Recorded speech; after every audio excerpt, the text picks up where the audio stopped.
श्री राम। नमस्कार। आप सभी यूट्यूब दर्शकों का एस्ट्रो रोहित ज्योतिष चैनल में आपका स्वागत है। आज हम ग्रहों को 11 तत्व की सीरीज में बहुत ही महत्वपूर्ण जानकारी अर्थात चंद्र ग्रह की बात करने जा रहे हैं। आइए प्रिय दोस्तों, चंद्र ग्रह की जानकारी प्राप्त करते हैं। ज्योतिष में सूर्य के पश्चात चंद्रमा को सबसे महत्वपूर्ण ग्रह माना जाता है। इसकी गति सबसे अधिक व तीव्र मानी गई है। यह एक राशि को 2.25 दिन में पूरा कर लेता है। चंद्रमा एक सत्व गुरु प्रधान एवं स्त्री ग्रह माना गया है। चंद्रमा वृष राशि में 3 अंशों तक उच्च का अर्थात सर्वश्रेष्ठ माना जाता है तथा वृश्चिक राशि में 3 अंश तक यह ग्रह सबसे नीच अर्थात सबसे खराब माना जाता है। चंद्रमा एक जलीय ग्रह है जिसकी जल पर उसका विशेष अधिकार माना जाता है। प्रिय दर्शकों, अब बात करते हैं चंद्रमा के कारक तत्वों की। जिस प्रकार ज्योतिष में सूर्य को आत्मा का कारक कहा गया है, उसी प्रकार चंद्रमा को हमारे मन का कारक कहा गया है। हमारे प्राचीन वेदों में चंद्रमा को चंद्रमा मन सो जाते कहकर चंद्रमा को मन और हृदय का प्रतीक माना है। चंद्रमा को मन के साथ क्यों जोड़कर देखा जाता है? आप सभी जानते हो, इस धरती पर व्यक्ति का मन ही जो कहीं से कहीं चला जाता है, जिसकी गति को समझना असंभव है।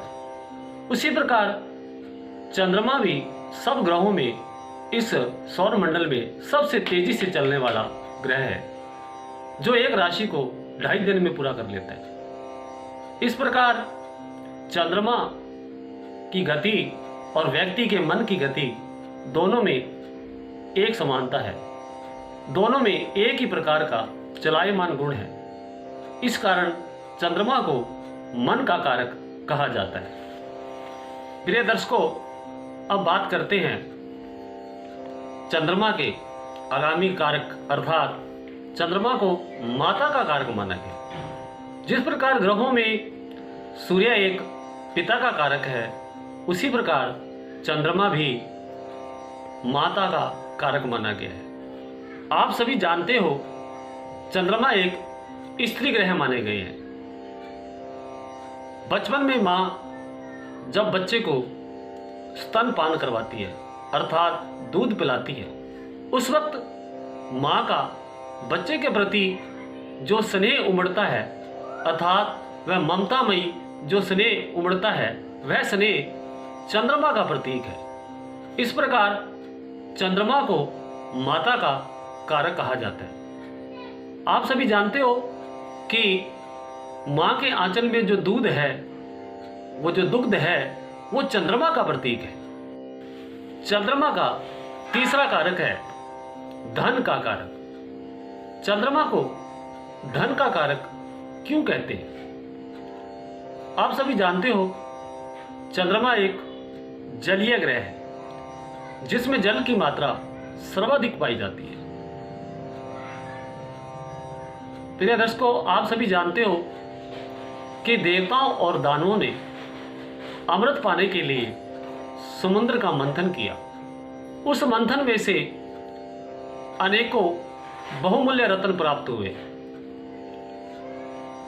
उसी रत्नों में से धन की देवी मां लक्ष्मी प्रकट हुई। इस प्रकार मां लक्ष्मी का जल से संबंध होना और वह जल चंद्रमा का प्रतीक होना चंद्रमा को धन का कारक माना जाता है।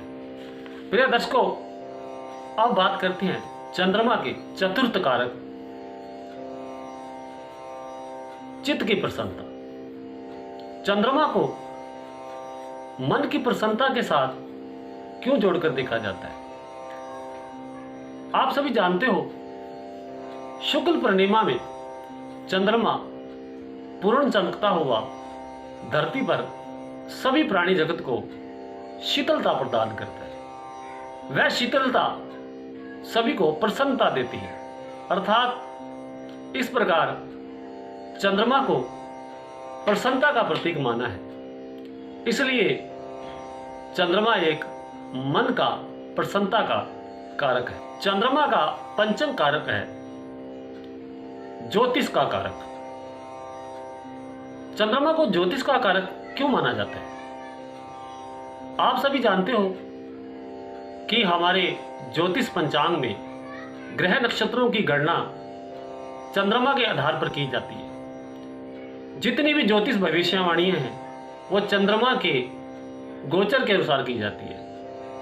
इसलिए जिन व्यक्तियों का कुंडली में चंद्रमा अच्छा होगा वह व्यक्ति एक सफल ज्योतिष अर्थात ज्योतिष के प्रति उसकी रुचि होगी।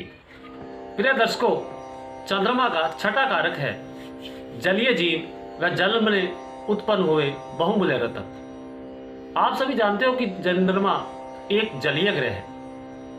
जितने भी धरती पर जल स्रोत है उन सभी पर चंद्रमा का विशेष अधिकार है। इस प्रकार जल से उत्पन्न होने वाले जैसे सीप, मोती व जलीय जीव जैसे मगरमच्छ, मेंढक, मछली, इन सभी का अधिकार चंद्रमा के अंतर्गत आता है। इसलिए जल से उत्पन्न होने वाले जीव और बहुमूल्य रत्न ये सब चंद्रमा के कारक तत्व कहलाते हैं। प्रिय दर्शकों, चंद्रमा के अनेकों कारक तत्व माने गए हैं। जैसे व्यक्ति की जानकारी प्राप्त करना हो, उसकी बौद्धिकता, उसकी कल्पना शक्ति, उसकी स्मरण शक्ति, उसकी बुद्धि आदि का विचार हम चंद्रमा से कर सकते हैं। इसके अलावा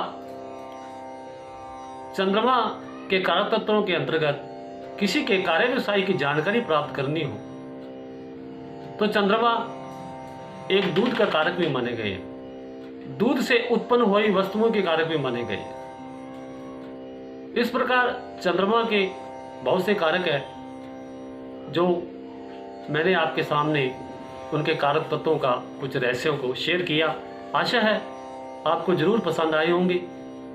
अगर हमारा ये वीडियो आपको पसंद आया है तो हमारे इस वीडियो को लाइक करना, हमारे एस्ट्रो रोहित ज्योतिष चैनल को सब्सक्राइब करना और ज़्यादा से ज़्यादा शेयर करना। इन्हीं शब्दों के साथ आज के वीडियो को पूर्ण विराम देते हुए जय श्री राम।